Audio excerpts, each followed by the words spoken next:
evening, and welcome to Late Night Review, where we talk about what's happening. And what's not. I'm your host, Tyler Zapata. And I'm Kaylee Law. And here are tonight's top stories. Celebrations filled the streets of Chile as nearly 80% of voters have chosen to throw out the country's Pinochet-era constitution and draft a new document under which to live. Wow, democracy working. Must be nice. Not like I'm bitter or anything. Since the release of Borat back in 2006, the nation of Kazakhstan has been at odds with Sacha Cohen's depiction of the country as misogynistic, homophobic, and anti-Semitic. However, in a recent tourism ad, Kazakhstan has decided to embrace Borat and the character's signature catchphrase, "Very nice," to describe the country's beauty. Rumor has it the government also plans on replacing "You May Now Kiss the Bride" with "Kiss Wife." Short-form mobile streaming platform Quibi is officially shutting down, only 6 months after going live this past April. Now how am I gonna watch Punk'd hosted by Chance the Rapper? Oh wait, I don't care. NXIVM cult leader Keith Rainier was sentenced to 120 years in prison for running a sex trafficking ring within his self-help organization. It's a good thing he's out of the way, though, so the real religions, like the Longhorn LateNightians, can spread laughter. I mean, even you can join now for the low, low price of your social security number, plus shipping and handling, of course. In a decisive vote against a motion to ban plant-based meat alternatives from retaining the names of their meat-based counterparts, the European Parliament has secured the right for these faux meats to use labels such as burger, sausage, and steak. And literally, who cares about this kind of news right now?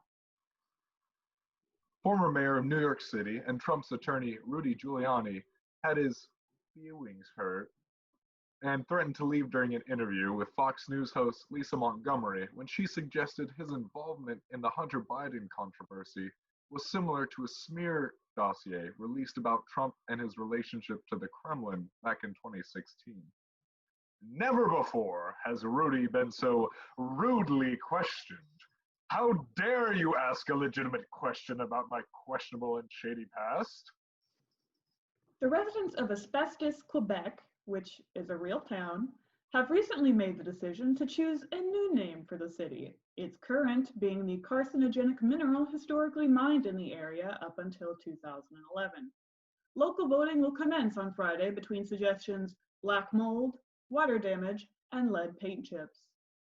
After 2 weeks of multiple health screens and asking everyone to quarantine, Kim Kardashian flew out her inner circle, comprised of dozens of people, to a private island to celebrate her 40th birthday and forget about COVID-19. While most people are bashing her for throwing a party in the middle of a pandemic, I'm kind of upset I didn't get an invite. But that's okay, because I also rented out my own private island. To all 2 of my homies in quarantine, y'all know the dumpster behind Pete Terry's I'm talking about. Danish convict and former inventor Peter Madsen made a very brief escape from prison last week by use of a fake bomb strapped to his abdomen. Madsen is currently serving a life sentence for the murder of journalist Kim Wall after luring her aboard a submarine that he designed and built.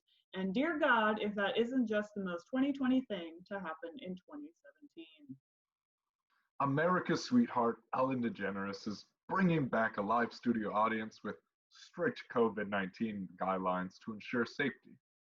These, of course, include social distancing, face masks required at all times, and for the love of God, don't make direct eye contact with her, or she will break a fresh pot of coffee over your head.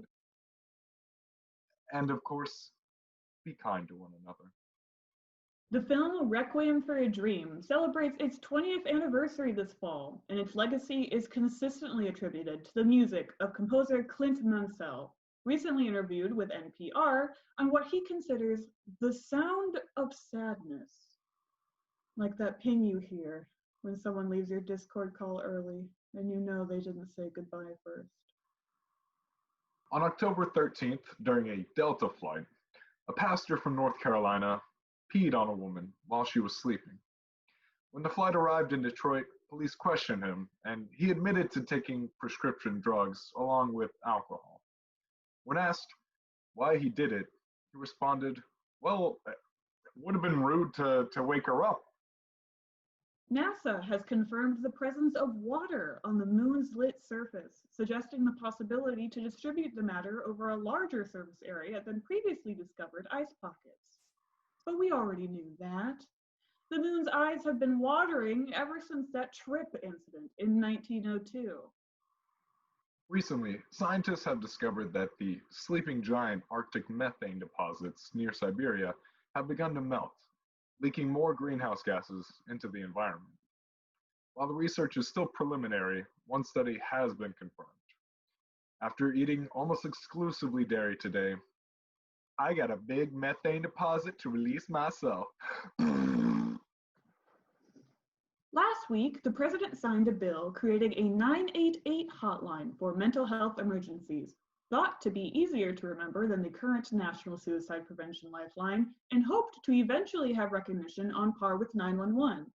The hotline is set to be running by July 2022 and will go down in history as the only good thing Donald Trump has done for anybody else ever in his life.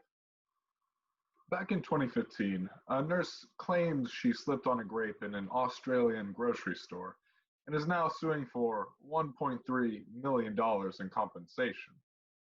If things go well for her, I'm officially announcing that I will be suing Wendy's for every time that they have forgotten to put my sauce in the bag.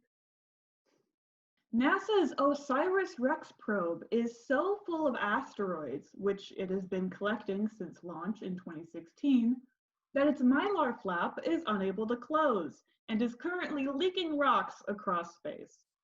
Sounds a lot like my junior year Friday nights. If you replace the word probe with my stomach, asteroids with Kokodak chicken, and leaking across space with throwing up in my bathtub. This past weekend, a woman was shot with a stun gun on a Spirit flight after a fight broke out between her and another passenger for not wearing her mask. She was quickly restrained, masked, and escorted off the flight, but she kept muttering about Clarice and the lambs not screaming. For Late Night Review, I'm Tyler Zapata. And I'm Kaylee Law. Good night. Good night. Some of us from Houston, some of us from Dallas, some close to Mexico. Shout out to the valley. Watch Longhorn.